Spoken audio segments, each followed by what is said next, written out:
Hello again. Welcome to another episode of Leading from Alignment with our good friend, coach, and mentor, John Opalewski. And today, a very special guest. John, how are you today? Hey, Jim, I'm doing good. I'm hanging out with two of my favorite people in the world. Right on. And so life is good.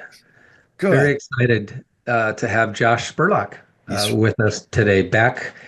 It's been a while, Josh, since we've had you back on the podcast, but we're so delighted that you're here. Josh is the founder of My Counselor Online, which yeah. offers faith-based counseling around the globe, actually.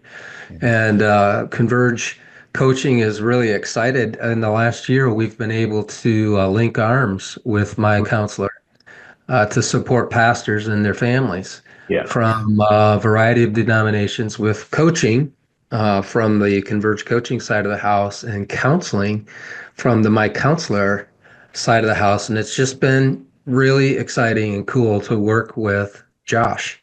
So, Yeah. Yeah, it's so fun to work together in the kingdom, right? And to come alongside folks. I know we share the same heart for cheering pastors on and being an yeah. encouragement to their families and being people that hold their arms up as they're leaning into the hard things in ministry. So it's been a whole lot of fun to get to do that and see the holistic care of coaching for folks navigating the different things in ministry, where having a coach alongside you can help you overcome, push through, move to the next level, learn how to not burn out in the process, Yeah. getting to come alongside with the counseling when there's a place for healing that's needed and transformation, either in personally or in marriages or with kids. Like, it's been a fun tag team.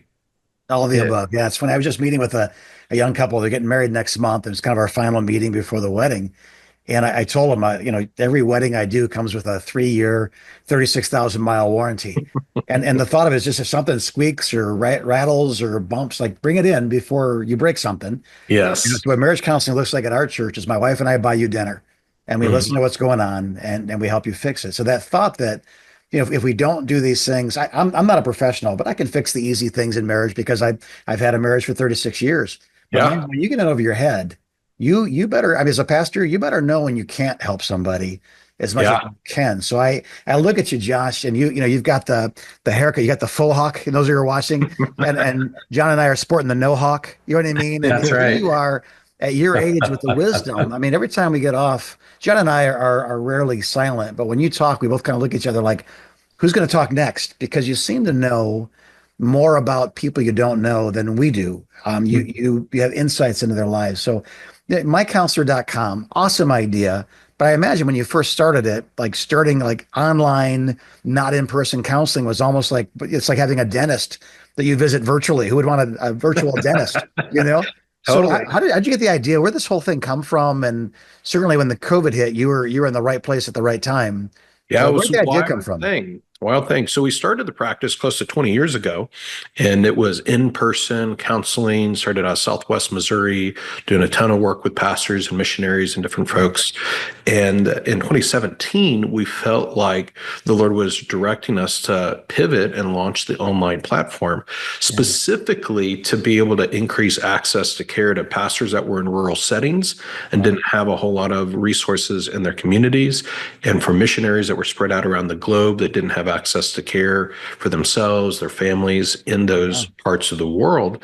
And so we set about building this thing at a time where it was not very cool. Yeah, I like it a lot to like Noah building an ark in the desert, people Yeah. wagging their head, being like, what are you Yeah. doing? Yeah. Who in the world does it? Yeah. Will it even work? Nobody wants Right. to do that. And so it was a real walk of obedience, really, just to kind of do what we felt like the King was giving us to do, Right. even in a setting where it kind of didn't make a whole lot of sense for what we could see. But 2.5 years later, COVID hit, and all counseling went online overnight.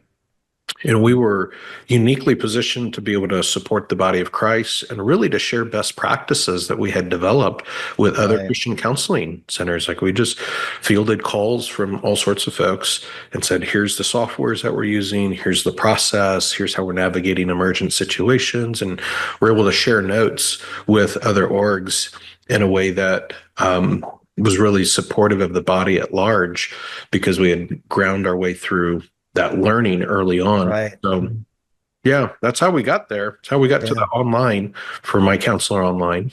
So you It's can always amazing. tell who the pioneers are because they have arrows in their chest and bullets in their back because they're kind of get it from both sides. A pioneer, we had it was called the School of Urban Warfare in the military, and they tell you the first guy through the door always gets bloody. That's just part of the responsibility being the Yep. first guy through the door. So you really pioneered this. To my knowledge, I don't know anybody that was doing it before you were, especially on the scale that you guys get to do it now. That's awesome. Yeah, was that you get that in what we have done at My Counselor Online in the neuroscience informed Christian counseling Yeah. also. And just within the church space, when we 20 years ago started working at this, it was still very much getting shot at from both sides. That the Yes. secular researchers and mental health community was like, the church is hurting more people than it's helping, and you can't, use mystic Yeah. spirituality to kind of solve people's real medical concerns. And then on the other side, the church was going that psycho heresy, that psycho babble. You can't trust those heretics in there. And so it's been a lot of getting shot at from both sides through the years. Yeah. Yes. It's almost like John the Baptist. You're a voice crying in the wilderness, and it Is is. and I'm crying. I'm saying Jesus designed the nervous system and he wrote the Bible. We can trust both as valuable sources of wisdom. You got it. Yeah, give us Repent. Barabbas, throw stones. Give us Yeah. Barabbas. So, Josh, a few weeks ago, I watched a three-part video series that you produced on how to heal deep pain, and I found it so helpful to me that I thought, I wonder if our audience would love to hear this, and I think they will. And I'm curious, what led you to produce that series on healing deep pain? I love kind of revealing and shining a light on the secrets that Jesus wired into the nervous system. Mm, And just kind of proclaiming them everywhere I can. Because Jesus knew we were being born into a sin broken world. And he gave us this promise that we don't typically claim too boldly, but in this life there will be troubles. Yeah. Right? Like he knew that there would be troubles, and he prepared in advance the pathway for us to be able to metabolize the pain that we experience in this life Mm. and clear it from our system so it doesn't accumulate in a way that burns us out and burns us down into depression and overwhelms us with anxiety and creates this place that we become ineffective in the kingdom in the ways that he wants us to, and robs us of the abundant life. Like that's what happens when we don't clear out the pain that we accumulate within our life. But Jesus prepared the way for us to do that. And so I just want people to know that message and to not just know it at a super high level, like, oh, Jesus is the answer, but at a granular level of what does that mean? How did Right. he make way and how do we tap into that? Well, that kind of leads to the next thought is how do we do that? I mean, that was part of that series, but just kind of a brief answer, and hopefully we'll refer people over to that three-part series John's talking about. But what does that process look like? You just held the hand of someone that was too young to die. You just Mm-hmm. counseled a marriage. You did your very best, and the marriage failed anyway. And they both point back at you and say it's your Yeah. fault. The church didn't help us. The Mm-hmm. your kid goes off the reservation, and they're this faith, and then Sister Coleslaw and Brother Coleslaw have a strong opinion about a pastor whose kid is not living for Jesus. Right? What do you do? Help us understand what's next. We've been hurt. Now what? Yeah, so the challenge is first and foremost not to kind of go the fake joy route. You know, Mhm. Yeah. I mean, it's really Right. fake joy That's so good. is the enemy of our healing. Yeah. That the enemy wants to keep us in this place of, we're a spiritual leader, so nothing is supposed to affect us. We're supposed to just Right. have the joyful, mindset and Yeah. attitude, no matter what is being thrown our way. So we slap on the smile and we try to, from the most earnest place that we can, pretend like everything's fine, and it keeps us stuck. The Yeah. fake joy keeps us stuck. And so the first thing we got to do is ditch the fake joy. We've got to be able to go, Mhm. that's actually not helpful. That Right. Jesus wept. Jesus went through Yeah. real pain. Jesus was angry. Jesus felt all the emotional experiences that are common to humans because Right. he designed us as emotional creatures in his Right. image as an emotional being himself.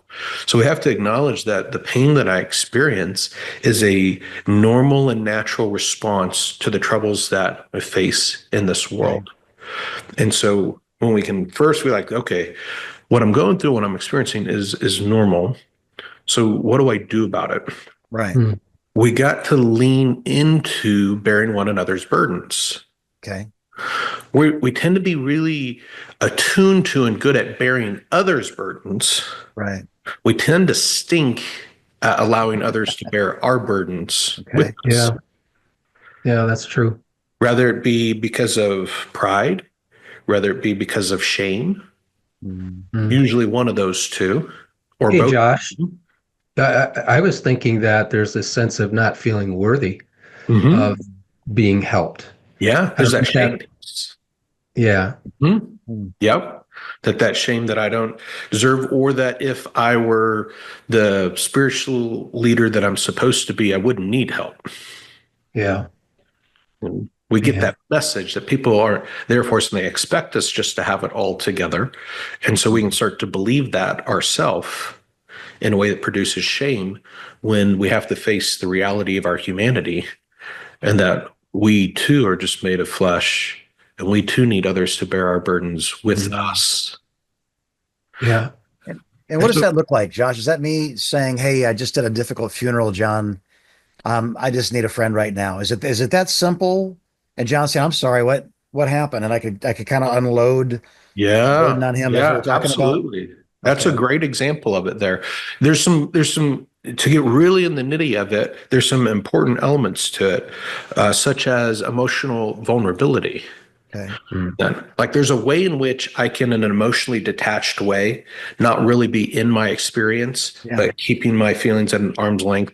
And I can Yeah. just recount the facts Yeah. of something that happened Yeah. rather than really allowing myself to experience the pain that I'm Right. feeling Right. and to allow somebody else to feel it with me. And that tends to be a really significant things for folks Yeah. because we'll share lay out, a hard day at the office, as it were, had these tragic things happen, and but the Lord is good, and and we kind of move on, and we kind of Yeah. say them, and we're like, yeah, I'm share it with others in that, but we don't really get into how it's impacting us. My Right. gosh, like the heaviness of this Yeah. and the Yeah. sadness, the the frustration I feel with their decisions, my questioning of rather I could have intervened in some way different or sooner, and the that's kind of bugging me with that, Mm.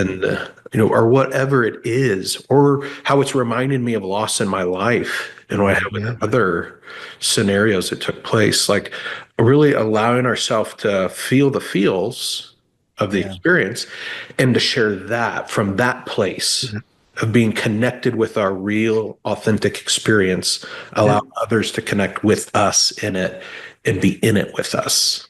and Josh, I think in my life I've had moments where I've done that well, and other moments where I've been afraid Mm-hmm.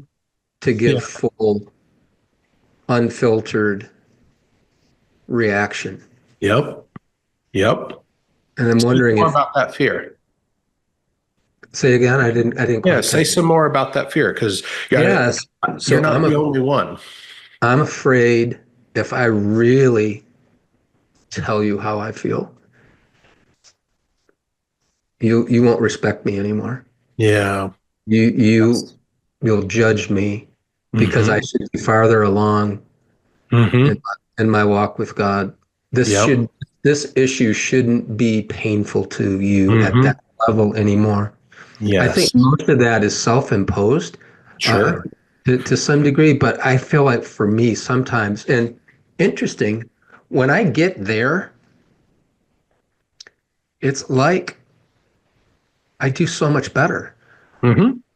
in processing and dealing with it when I Oh, can, for a moment, yeah. say at a raw level, this is how I feel about this.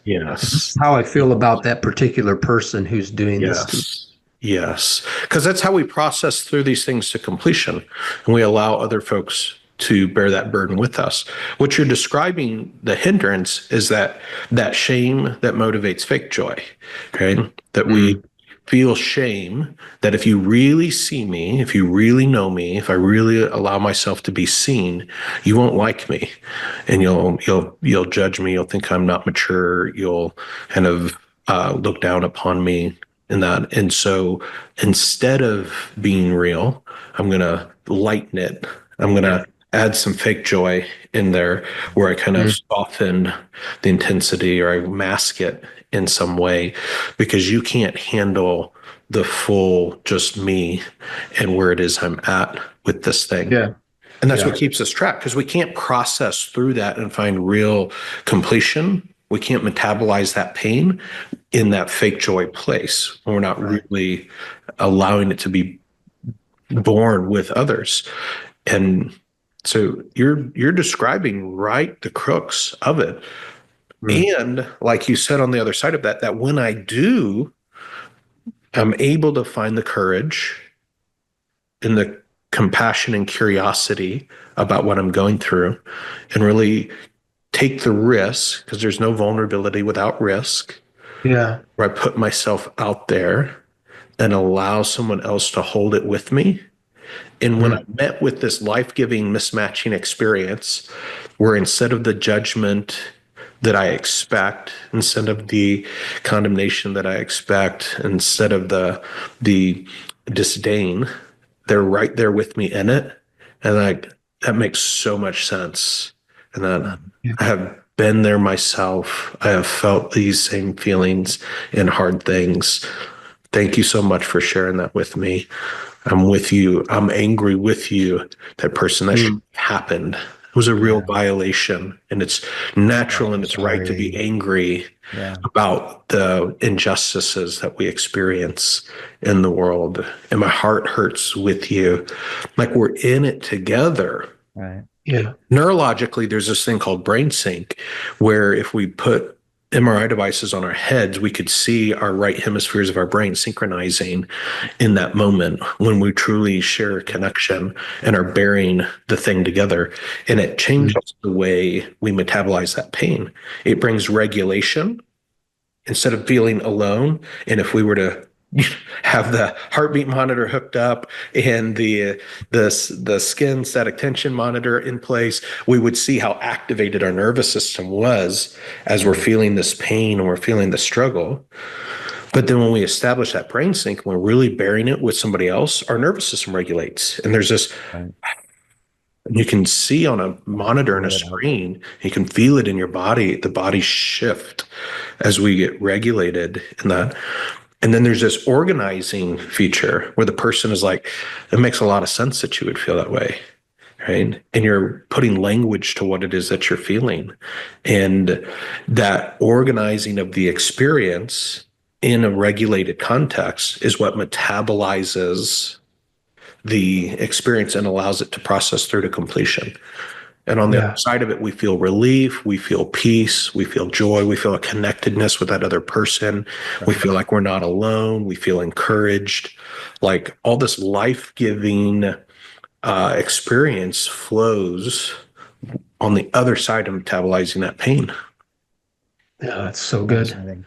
You know, and Josh, I think you already referred to this indirectly, but how does a pastor or a coach or a counselor establish you said that establishing safety is kind of like the starting point of helping Mm-hmm. somebody, right? Yep. How do we do that? Yeah. I think you've pinpointed a few things, but I'd love you just to be real direct about that. Absolutely. So when we're talking about like this brain sync, where we're getting in sync with another person and regulating their nervous system into safety, right? No, a felt sense of safety. That's that regulation that's taking place. It is one communicating that you're not alone. I'm with you. Mm, Right. Like we can be physically, we've all been in rooms with people where they were physically there with us, but they weren't actually there with us. right. Either A, they were because they were distracted, or B, they were kind of there out of some sense of obligation in there, or C, their immaturity in their own emotional journey didn't allow them to emotionally be present and connect because they didn't want to feel their feelings. They couldn't let themselves feel your feelings with them. So Mm, they're Right. kind of got you at arm's length and you're trying to be vulnerable, but they're just kind of keeping it surface level and they're like, yeah, yeah, and want to move on. Right. right. They're not really with you, or they're in a seat of judgment and criticism, right? They're in this kind of shaming place of like they are not able to accept their own humanity and therefore they're not able to accept yours Yeah. and kind of want to wag their finger at you. And all of that feels unsafe. And like they're not with me. Like I'm here, but I'm here alone in this. They're not really with me. Whereas the difference when a person leans in and even without their words or saying a thing, in their eyes, Right. Right. in their face, their body, it conveys that they're with you Yeah. and what you're going through matters to them. Right. Yeah. That Josh, creates that sense of safety. yeah. It almost seems like your presence, your calm presence in those moments. Calm, engaged. Yeah. Yes. Hmm? That's just so beautiful. There's Um, an yeah. acronym for it. It's ARE, and it's as though in those moments when people are reaching for us and they're saying, "Are you there?" Mm. And it's Mm, available, responsive, and engaged. Mhm. And so available is literally if you call all the numbers in your phone list and nobody picks up the phone, they're not available. Right. mm, Like if you're just they're not there, they're literally not there. You can't get a hold of them. But if you get them on the phone or you get them in person, they're available, but they're in that arm's distance. They're not really with you. They're not Right. responsive. They're not like meeting you where you're at in it. So there's this responsiveness. And then the engaged piece is about this attuned response. Mhm. mm. Is what I say actually makes sense? And is it helpful to what is being shared with me? Mhm. If you're sharing your soul around how you feel the burden from this experience you've had, and they're like, but God is good. You Yeah. know, that's Dance it not, away, it's brother. not an engaged, it's Yeah. not an Right. Right. attuned response. I'm like just doing spiritual bypass and moving past instead of giving an attuned response. Mhm. Josh, I'd be a millionaire multiple times over if I had a dime for every time I heard some version of that Mm-hmm. in my 50 plus years of being a Christian. Mm-hmm. It's almost like our default in To a fake way, and it makes me crazy. yeah. Yes. I It- feel your it- pain, John. I'm nodding my head. I feel your pain. Good, man. I Let's need some practice it. time Let's with see what you works. afterwards. it's a strategic strategy of the enemy Hmm. Yes. because it keeps us trapped. Yeah. It keeps us Mm. from healing. It keeps us ineffective Right. as being as effective as we could be in ministry. And it has this appearance of godliness to it. Yeah. Yes. But in reality, it keeps us trapped in our brokenness. Mm. So it's a Jesus called the Pharisees hypocrites or actors, Mm-hmm. Hippocrates. They're Mm-hmm. you pretend to be something you're not, and there's a Mm-hmm. mask that I can see Yeah. beyond. That's Mm-hmm. almost the danger of this, isn't it? Like Yes. I'm fine, I'm good, it's okay. You just had a rough day, but that's what pastors do. That's what husbands or fathers or Mm-hmm. grandfathers do. We're men. We don't have to. My mom was involved in mental health, hospital settings, and so forth. And she told me when I was a kid to, let it out, Jim. I'm like, well, what do you mean? She goes, well, there's no such thing as an unexpressed emotion. Hmm. Sooner or later, you'll kick a dog and not know why you kicked the dog. If you don't mourn when it's time to mourn and laugh when it's time to laugh, and just there are inappropriate places to express feelings, but there's a lot more appropriate places than there are inappropriate places. So just be open with your feelings and let people Hmm. around you know you love them or you hate them or you're happy or you're sad or those Hmm. sorts of things. And I remember going, I don't. I'm in junior high. I would never let somebody. I'm hiding everything at this point. I don't want anybody to know what's going on. I want to be Fonzie. That's how long ago that was. I want to be Yeah. cool. But I think the older I get, to me, the greatest sign of maturity is someone who's comfortable in their own skin, whatever Hmm. their skin happens to look like, or their all the other things that are false achievements. If they're just happy, they're just content in every Hmm. circumstance. I really look up to that. When I was a chaplain at the nursing home, they were either mean as snakes or they were just as sweet as they could. You needed insulin to be around them for 10 minutes. They were that syrupy sweet. I asked my mom, why is there's only two types of people in nursing homes? She said, well, because they're no longer afraid of what you think of them. Hmm. They if they hate you, they don't care that them hating you hurts you. They just don't care, or they don't care if you reject their love. They're going to love you anyway. That's why they are the way they are. And I thought, man, I want to grow up to be. I want to enjoy that long before I'm in a nursing home. Yes. Just being who I am and so forth. Hey, let me. And it's really the Good. life-giving experiences Yeah, that give you the capacity to do that, right? yeah, Because on the yeah, one hand, someone can hear that and we can aspire to the outcome without knowing the pathway of how to get there. I mean, like, I want to be like that.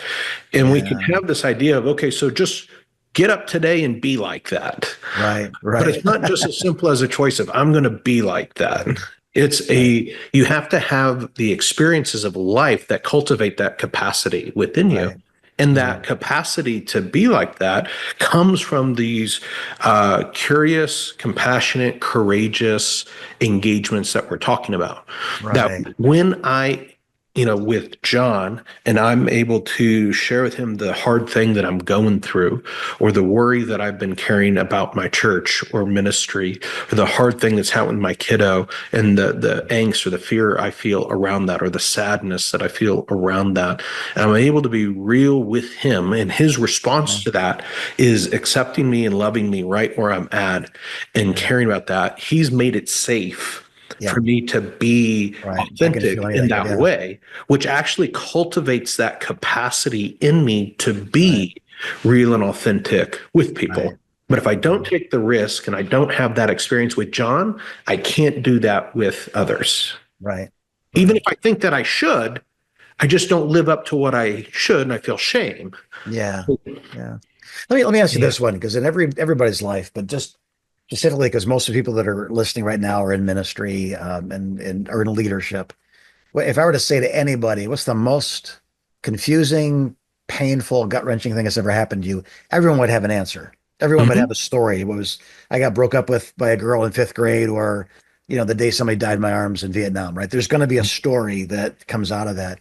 Tell me now, let's say this thing happened years ago, Hmm. but it's still with me. I haven't. You talk Yep. about metabolizing it or digesting it. Yep. I call it making friends with it. At some Hmm. point, that tragedy and I have to be. It's going to be in my life.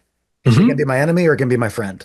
At some Hmm. point, I let it begin to teach me or inform me or help me. It doesn't make me afraid anymore because I'm familiar with it.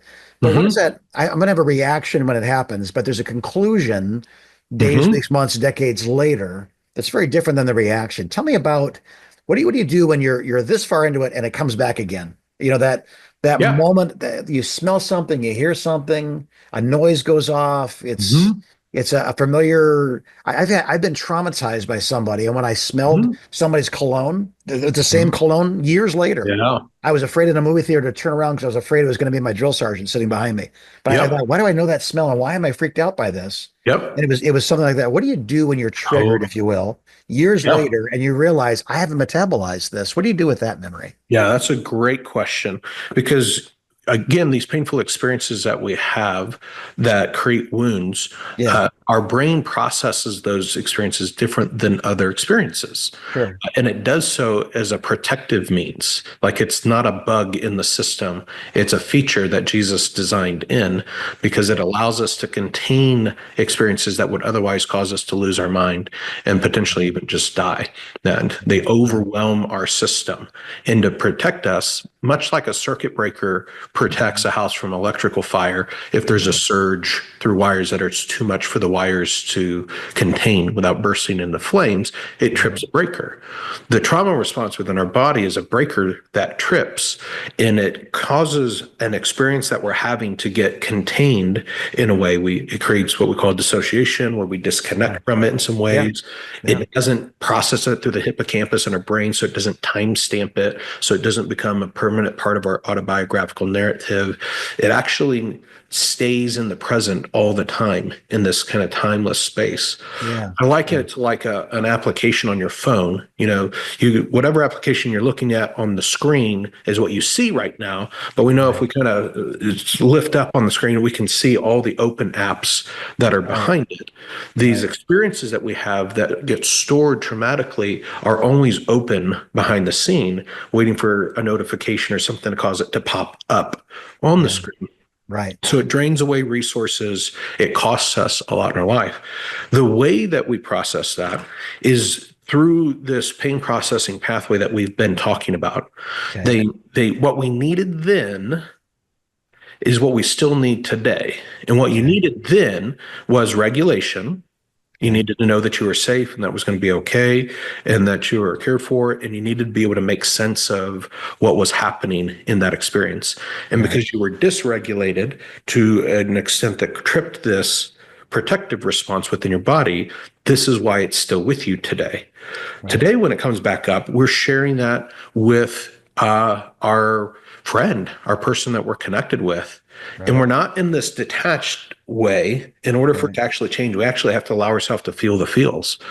The memory reconsolidation process, which is what the neuroscientists call this system that Jesus designed for healing and transforming traumatic injury that we have had, requires that we actually be in the experience. So allow ourselves to be there and feel the feelings that we felt at that time. Only instead of being dysregulated now, because we're sharing it and someone else is bearing the burden with us, they're helping to regulate our nervous system, and we're able to process through the feelings that we were feeling at that time and make sense of them in a way that helps organize them, and it metabolizes that experience. Right. And we're able to go, man, because that trigger, the cologne, for example, is a hypervigilance. It's a thing your nervous system is doing to try to protect you from that bad thing that happened. That should not have happened. And so it's trying to protect you from that ever happening again. It's your body saying, never again. I'm going to protect against. Yeah. But when that comes back alive and you're able to hold it with John and be like, I realized that I had this experience with this drill sergeant and he's with you. You feel safe. And you feel at least you recognize you got one foot in the present, one foot in the past, that memory, and you're going through. And it was like, this was just cruel and unnecessary. And that, like, I understand that he's got a job to do and what he's trying to do, but the way he went about doing this was not okay and it shouldn't have happened. Yeah. I feel angry that he, in his immaturity, showed up the way that he did. I was terrified in that moment. Didn't know it was going to happen.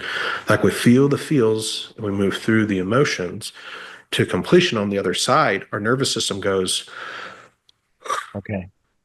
And now the next time someone sits behind me in a movie with that cologne, the chances are that that trigger now is basically, it's been resolved. I've gone back to that place in a safe environment. Think about that person, but instead of having when you feel it, those emotions have been processed through to completion. And you may find yourself going, I wonder if you ever found Jesus. Yeah. I wonder where he's at in the world. He talked about him a lot. Mostly when he stubbed his toe, but there was a lot of mention of God and my mother. But I got trained for war and I never want to see him again. We both did our job. There's a piece where Yeah. because you experience it differently. On the other side of that, there's this post-transformational positive emotional affect where we call it post-traumatic growth that happens. And we actually feel wiser on the other side. We feel at Yeah. peace with Yeah, for that. sure. We feel like we have learned some things about ourselves and the world. Yeah. And there's freed up energy and vitality because it's no longer in the background consuming resources. Right. Like, It's funny because now, like, when our young men or young women will be joining the military, I always want to take a walk with them before they go and yes. just say, I want you to remember three things, and I'll share those three things with them that came out Yeah. of, my Mhm. time in the military. Like, this is what you need Yeah. to know going into it, so you'll be more prepared for it than I was emotionally and spiritually, Yeah. and Hmm. and when you get home, whatever you've been through, I'll be here for you, and we'll talk Yes. about it. This is not our last walk. This is our first walk. We'll take as many Yes. walks as you need, and so it's Yes. process. And I think that's few have taken me Uh, up on it, but that's those. I feel like my role as a pastor who was also a soldier, yeah. or in John's case, a pastor who suffered terribly in the ministry and now takes those experiences to help other people going through them. Like, we are responsible to take our tests and our testimonies back to Yes. better the world. And there's Yeah. something, John, would you agree? There's something really satisfying about that too, right? To feel like the guy with a no hawk that has some life Yeah. experience that Yeah. it's rewarding to be a father after you've been a son. Jim, Hmm. we've been doing this for such a long time. And yesterday I was with a client Yeah. who came to us in pretty bad shape. And he'd been with us prior, but had taken on a new role, Yeah. went from an associate role to a senior role. And we Yeah. all know Yeah. what that's Different. like. Yeah. And he was just shell shocked by the Yeah. change. And yesterday, he jumped on the call. We did a Zoom call, and his whole affect was different. Yeah. Hmm. And we'd been working together for about 4 months, Yeah. and I could tell. Hmm. Mm. And I just say, "How are you doing?" And man, he was just saying, "John, I just feel alive again. I'm so Yeah. much better." And on and on and on. And I got off that call, and I've heard that a lot, and we've heard Hmm. that, and it was just like, God, thank you for letting me do this. Yes. Yeah. I Right. get to Yes. do stuff like that. And, there's so much we could talk about. Josh, I'd love for you to come on for Yeah. another one because we got a lot more we'd like to talk with you about. Yes, we do. Um, but here's the deal. Pastor, I just want to reach out to you today. If you're in pain, um, that is not the end of your story. Right. Yes. Please hear that. God never designed you to carry that heavy burden by yourself. There's burdens in life that are too heavy for one person to carry. Yes. If you're there, we're here for you. We want to help. We want to come alongside, sit with you for a while in your pain Hmm. and feel that with you and help you to get to a place where life's good again. And so you can reach out to us at convergecoach.com. Josh, how can our listeners and watchers reach out to you? Yeah. Reach out on your phone. Go to mycounselor.online and check out our counselors that are able to come alongside you, your family, and provide care for you. Amen. Love it. Guys, this has been such a fruitful conversation. I'm glad we get to do another one. I know we're up against the clock, so I'm just going to say this. If we can help you, we will. And if we can't, we'll send you to someone who can, because in the world that we're connected in, we know a lot of great people that can help a lot of great people. So we're in your corner and we're praying for you. And this episode drops on a Tuesday. If you're listening to this on Tuesday, then you're a winner. Most pastors quit on Monday, and you're already past that. So God bless you. We're praying for you. We're here for you. And we're cheering you on as you continue to lead from alignment.